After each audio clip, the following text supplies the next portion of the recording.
evening. I'm Johnny Cordero, and this is the Cordero Report. First of all, I want to thank you all for being here. This is a sort of special report. It's outside of what we normally do. It's also a little different in that it's prompted by some events that we may or may not talk about. But more importantly, it gave me an opportunity to have as a guest Deanna Sweatman, Spencer Sweatman. I'm sorry, I always get that wrong. Deyaska Spencer Sweatman, to have her on. And I want to tell you why this is why Deyaska. I want to tell you why I'm so excited about this, and that's simply because, you know, like many black men, most black men probably, I was raised by strong black women, and I've always been taught that one thing that we have to do as black men is that we have to protect and defend our families, our sisters, our mothers, and black women generally. And so I've seen some things happening fairly recently that gave me pause because I don't see that being done as frequently and as forcefully as it should be done, in my humble estimation. And so what I wanted to do was I wanted to bring someone on who I know has been in the struggle, a fighting black woman who always stands for what's right, and who has had some difficulty of late. I think only because people don't understand, people don't ask questions. Sometimes we listen to the wrong voices. But in any event, I thought it's a special privilege to have Deyaska on with us today. And so she's consented to be here, and I want to tell you I'm excited. I know she has a lot to share with us, and I'm going to shut up and let her talk. Deyaska, they want to hear from you, not from me. That Welcome. was such a beautiful introduction, and I've not been alone in this fight. You and I met some years ago, and it was a wonderful meeting. It's when I first really got active in Richland County politics by canvassing and knocking doors and meeting my neighbors and talking about issues affecting the Black community. And I invited you to speak at several events because You did. of our And common thank you, by the way. views.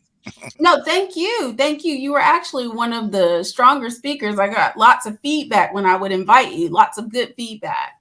So your work speaks for itself, Johnny. We realize that you have been at the forefront of even starting the South Carolina Democratic Black Caucus. I remember the beginnings of that because I was there because you invited me to come. So again, you've invited me to come to your show, and I'm again excited to be here.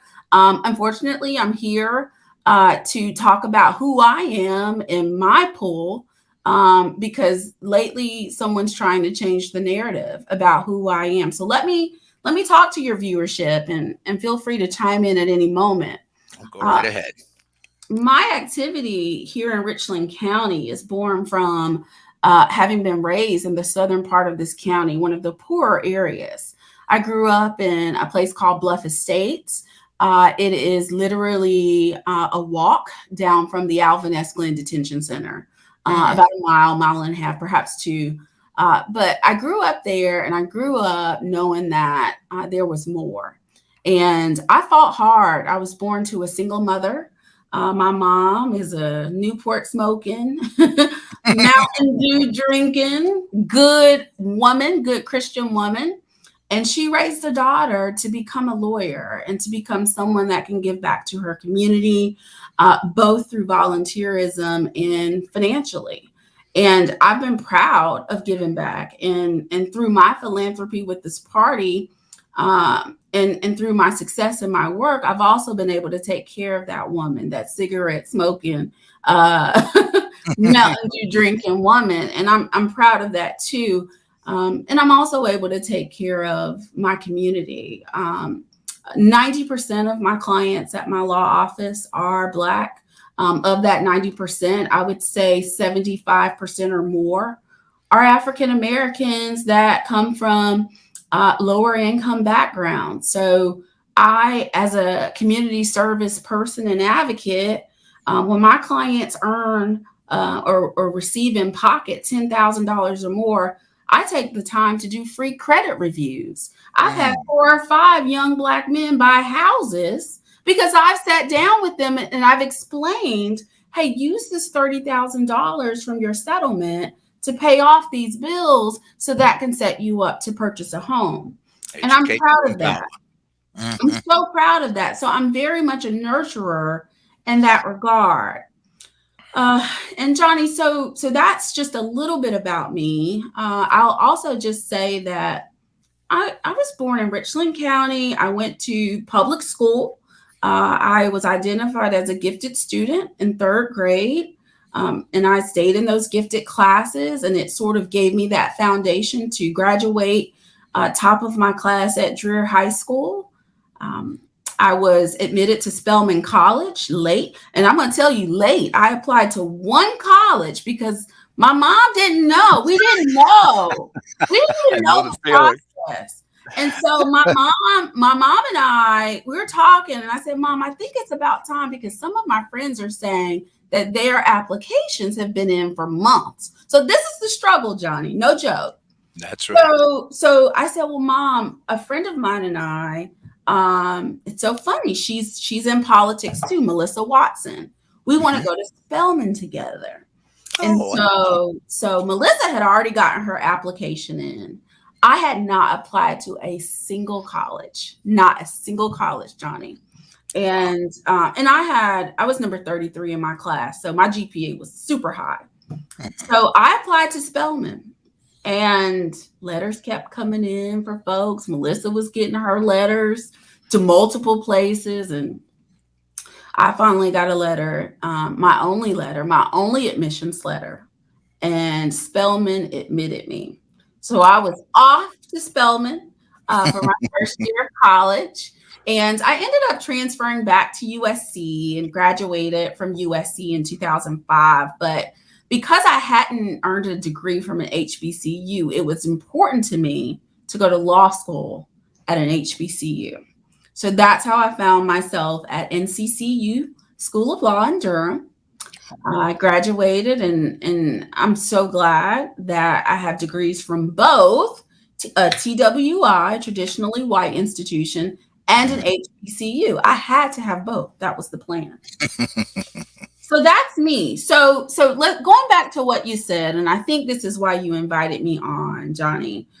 You talked about being a man that protects women, and so recently the op-ed that was written was bizarre because my question is, if your goal is to protect Black women, how do you achieve that goal by attacking a Black woman like me who's born from struggle? Like, I couldn't resolve that. That's hypocrisy, and it was Not, bizarre. yeah. Not to cut you off, just for identification purposes, we are talking about an article that appeared in Fit News, correct? It did. And I didn't Okay. respond in Okay. Fitz News because that platform is not really friendly to Democratic issues and issues that I really believe in. So You I'm think? not going to indulge that platform. But when Right. you invited me on, I said, well, I'm going to definitely go on Johnny's show because that seems like a proper forum to really give the public the facts about whatever it is they want to know. And the fact is, it's hypocritical. You don't defend Black women by attacking a Black woman. I don't understand that. And let me just address um just briefly the bulk of that op-ed seemed to focus on me not saying the names of two folks. In the article that was published, the gentleman mentioned three, but on the phone that day when I spoke with him, he mentioned two ladies. And I believe I and let me just replay the day. I'll tell you guys the whole story. I'm a storyteller sometimes, especially in the courtroom. Aren't we all? So the Richland County Democratic Party, which I'm appearing here as Deyaska, not chairwoman. But I was asked to send an email out every week leading up until the election. So prior to this 6 weeks of email, beginning with that October 1 email that prompted this nasty article, I'd sent many email. I'd written about Judge Ketanji Brown Jackson. I'd mentioned races. There's a laundry list of email that I've sent talking about the achievements of women, of Black women, of some of our community service advocates, your Northeast Democrats, Ms. Perkle Lee, Ms. Linda Page, other strong Black women. So clearly those emails had not been read by this gentleman. But that morning when I woke up, I said, okay, I've got to get an email out. That's my job.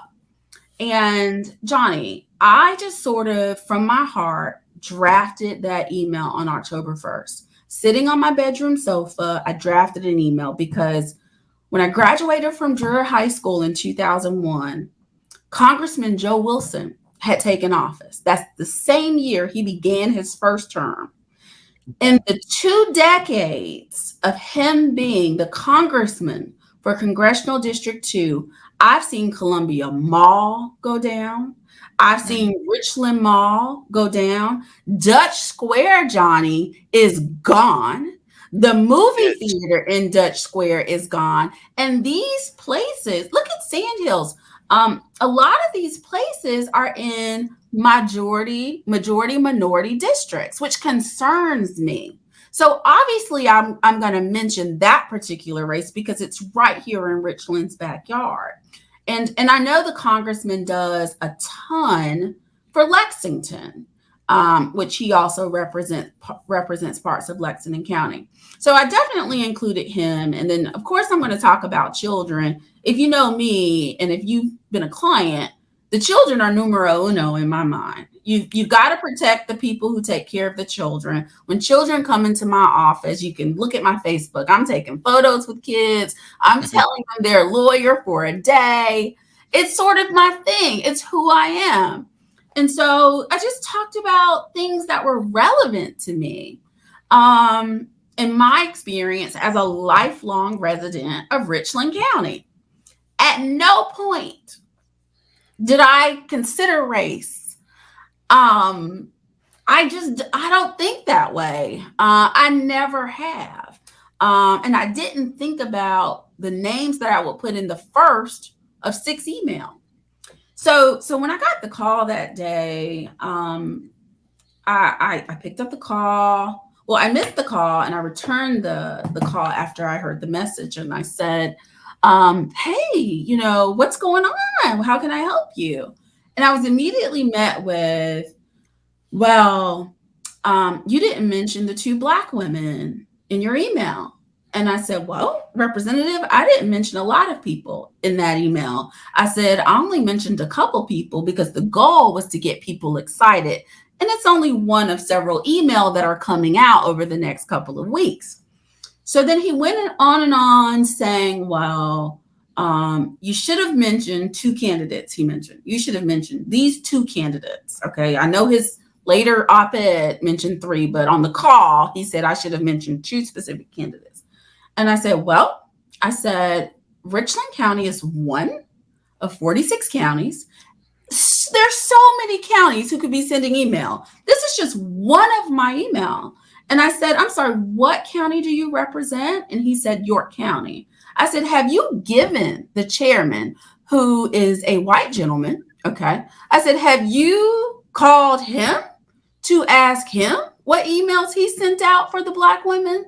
And then at that point, he started talking about how Black people need to stick together, and we do, and we should. And I took that as an offensive statement, and I got off of the phone. At that point, don't question my Blackness. I went to Spelman College, okay? I believe in HBCUs. I believe in the Black experience. If not for representation in the Cosby Show in a different world, for me to sort of see myself in that, I don't even know where I would have been. I thank God for those representations on TV because I lived a different experience as a child.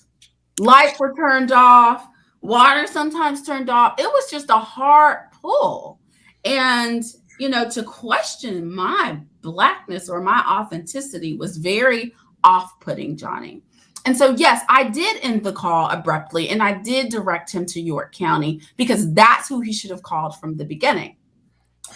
After the fact, he roped in a third candidate and I called her up. I said, listen, I said, are we good?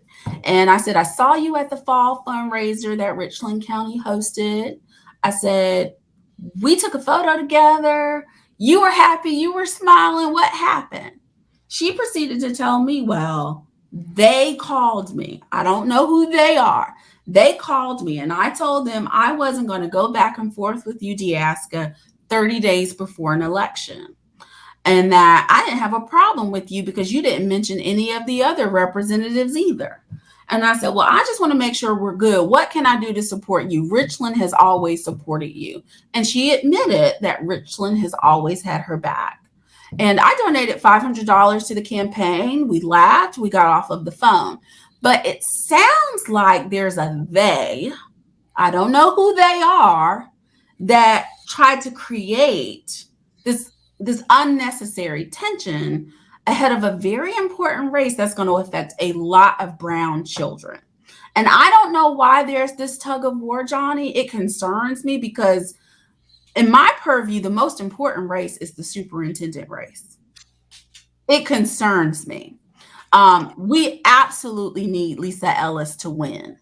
She's not a black woman, but she's a Democratic candidate. And based on her resume, she works at my son's school, which is why I put her in that email. I get email from her all the time. She works at Blythewood High School. Okay.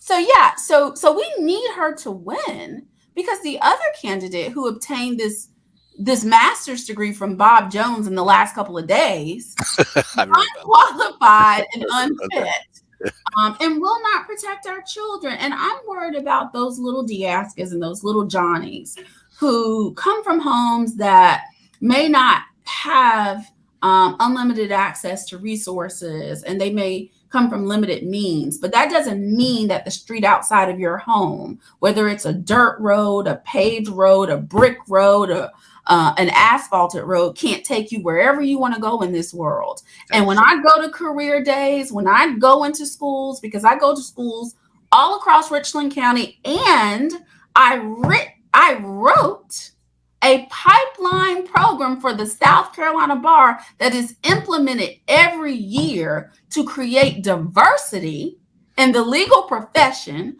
We're literally going to 10th graders, recruiting them to cultivate a pipeline that looks like us, that better reflects society. I get a little concerned and bothered when someone attacks me, a black woman who is doing the work every day. So that sort of those are the facts. That op-ed did not have the facts. It had a lot of stuff that was just made up and other things that just weren't even relevant to me. And Okay, let me ask well, not a hard question, but let me just ask this question. In that article, in that op-ed, was there anything that was said that was I'm not talking about exaggeration. I'm talking about anything that was flat out wrong. Oh yeah, when I said that I would exclude people, and I'm paraphrasing because I read this a couple of weeks ago now. But Right. that language about excluding people, let's just be clear. I would never tell someone not to support a Democrat. Period. Period. Hard stop. Um there are candidates that I may personally have differences with. We have sitting lawmakers right now that I worry about them. I worry about some of the deals that were made as these district lines were redrawn. So there are people who I'm not going to bend over backwards to advocate for, but I would never go and advocate against them, especially when they're in a race against a Republican. How about and what I'm trying to do is I'm just trying to get a few things in here so that we can move on from that entirely. And by the way, just for those who might be listening, I will reach out to the representative in the future. Just want people to know that. The other thing is, and this I have to ask in a way not subtly, but I want your understanding of this. I read that people had asked, that you among others had asked or recommended that Representative Matthews resign. Um, and here's my concern, or my question about that, and that is, here's another black woman. Is that accurate? Is my reading of that accurate? And there are people, and believe me, I got at least two calls about this. So you would be addressing it that for those people who called and did ask me about it, about the. Did you call for her resignation? Here's what I will say. Okay. Because she's in a race right now against Tim Scott, and that's an active political race. Right. That race needs support in terms of canvassers. I'm sure she needs donations. I'm sure she Okay. needs a lot. So for those who can support and want to support, I think they should. That's just the Okay. bottom line. Now, with respect to and I'm not going to talk in depth about my work in Richland County because I'm appearing in my personal capacity tonight. Right. But I will tell you that Richland County is a very, very educated electorate. If something happens, if an audio is leaked, if something makes national news, I will get phone calls and text messages and email, and I will hear it. Now, in my official capacity, I have a responsibility to Richland County voters to see it through their concerns. And ultimately, carrying out one's role and duty is important. Now, here's what I'll really emphasize. Okay. After August 15th, that's a hard line. That's a hard cutoff. Any candidate who is on the ballot at that time, those are our candidates on They're going to both be on the sides. ballot. We're not Right. changing. We can't change the ballot at that point. I can tell you that it concerned me that after there was another issue with the second audio, and it was brought to me again to do things about it, and I said no. Richland County is not getting involved in this. August 15th is the hard cutoff. We have a candidate. We've got to see it through to fruition. So Richland County has done nothing adverse at any point to that candidate, and would not. Okay, so to those people who have called me and asked me about it, well, it's not like it was a landslide or anything. The people who've called me and asked about it, there, you've heard your answer. It's the answer from, excuse the expression, from the horse's mouth. You've heard your answer. Let's put this to rest. And before we end this, I really want to know, not in your capacity as chair, but for the future of the Richland County and the South Carolina Democratic Party, what do you see as the most important thing we need to do in order to get where we need to go as Democrats in South Carolina and in Richland County? Johnny, that question is amazing. You're asking me what do we need to do to move forward as a Democratic Party. Yes. First, I'll say we need to remember that we are a collective body of different races, okay, of different backgrounds, and we're a body that represents the whole of America.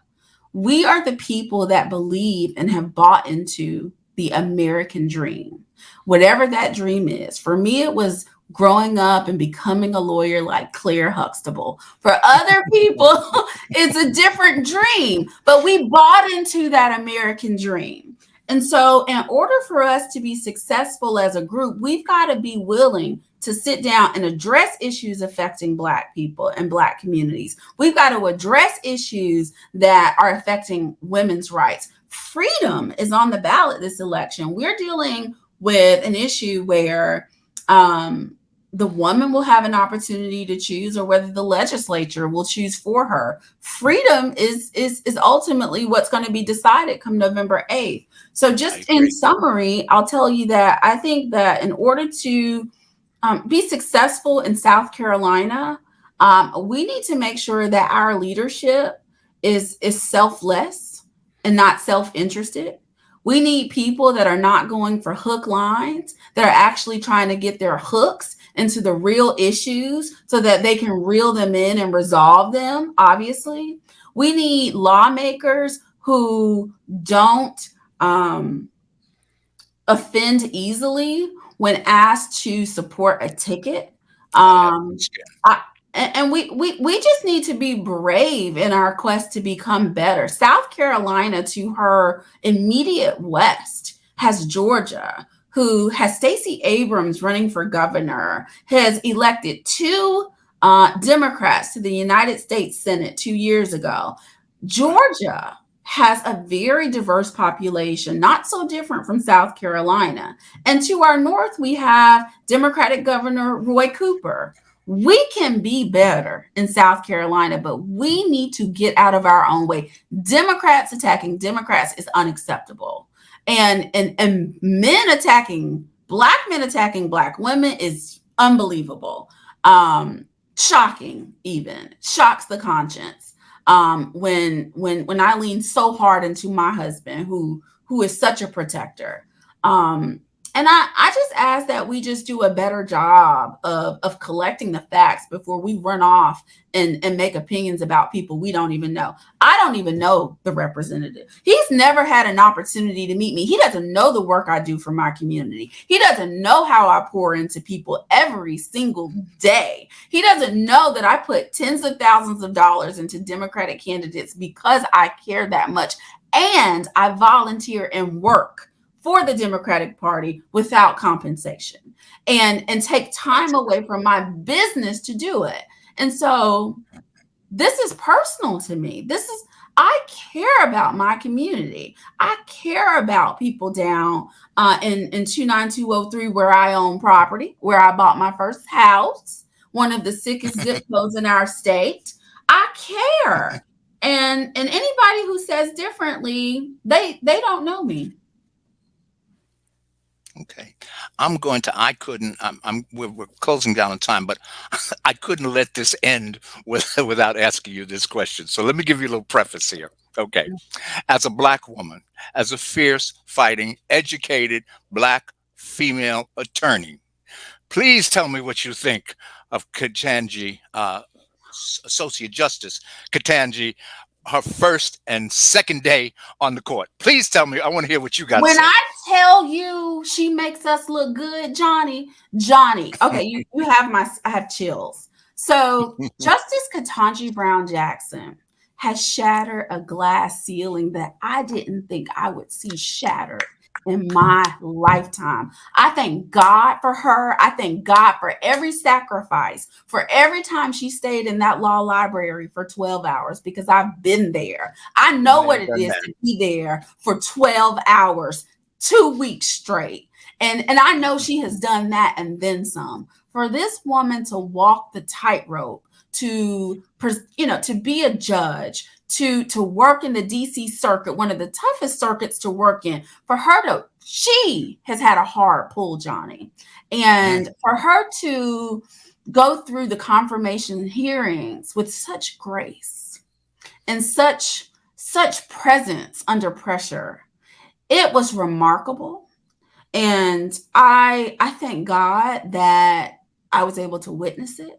I wrote about it in one of those emails that I hope the representative will read when he has an opportunity, about how impactful that is and how proud a moment that was, just for the culture, just for people who have brown skin, for other women, just for people who really believe that America is bigger than certain people or one race, that America can Yeah. realize her true purpose. So I thank God for Katanji, and she's going to keep showing them who she is, and we've got to live vicariously through her.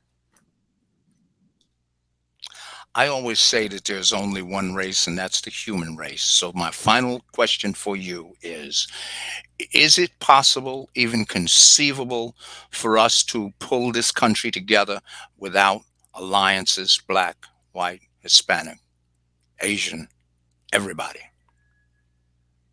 I think the way we pull this country together is by um, just tearing down the walls. Um, People are people, right? In law, I do find myself often in rooms, sometimes in mediations with lawyers, teams of lawyers that don't look like me and are not women. And the commonality that I find in those rooms is the same commonality that I pray we find um, in our political system. Ultimately, our common ground is that each of us believe in fairness. I have sat across from defense lawyers who are just really trying to make sure that they get to what they see is fair. I have sat on the other side for my clients, and I'm only trying to get to what is fair. This summer, on one of those cases, what was fair after hours and hours and hours of mediating was 1.35 million. But that fairness meant that there was compromises on both sides. So until we can just be people trying to get to that fairness, what's fair for everyone is fairness, student loan forgiveness, is fairness, making sure that broadband is accessible and affordable to every house. Is fairness, making sure that public schools provide adequate teaching staff and adequate classroom to teacher ratios such that children who might need a little bit more could get it. Believing and getting to making all of that fair, that's where the magic is. And certain people can go in and yell and act up to try to get there, but they're not going to get the results. I found in my work with the South Carolina bar, the North Carolina bar, because I'm licensed across the Carolinas, and my work in the community is that you get more flies with honey than you do with shit. Excuse my expression. And so we can be nice. We don't have to act up, representative. We can be kind. And we can say in a very direct and clear way, listen, I'm worried about the children over at Keenan High School. They only have X number of dollars to support their athletics programs. What can we do to properly fund athletics at Keenan so that way students who are academics and athletics can have the resources they need both on the field and in the classroom, and so on and so forth. So Johnny, I believe in us. I believe we can get to that fairness principle. And I think it's going to take people understanding that color. Who cares about race? Race is not the issue.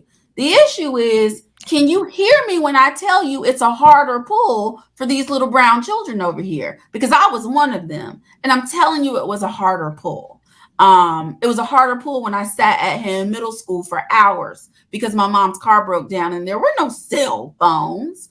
I mean, I'm sitting at school hours and hours and hours, and then finally she comes. So sometimes it's a harder pull. We don't have two, three, four cars at home, right? Um, I Many just of us don't.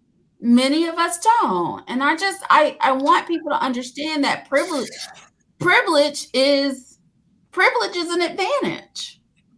So if you have that advantage because you come from a privileged background, we need to level that playing field for these other children, whether they're other white children who come from poorer backgrounds, Hispanic, Black, Asian, And etc. I don't care what race.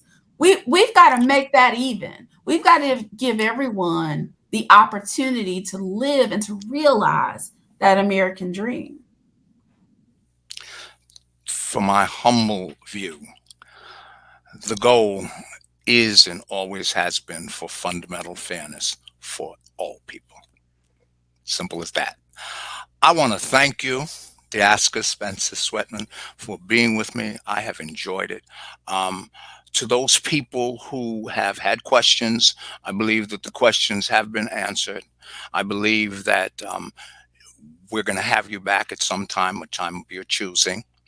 And in the meantime, thank you so much for being with us. You have Thank you. enlightened. And what we try to do here is to educate, to empower. And that's what you've helped us to do. And I really appreciate your being here. And for those who are viewing, let me just say this. I have an old saying, and I say it at the close of every sentence, of every episode. I will not now or ever argue with anyone that Harriet Tubman would have shot. Try and talk me down. Each one reach one, each one teach one. Good night.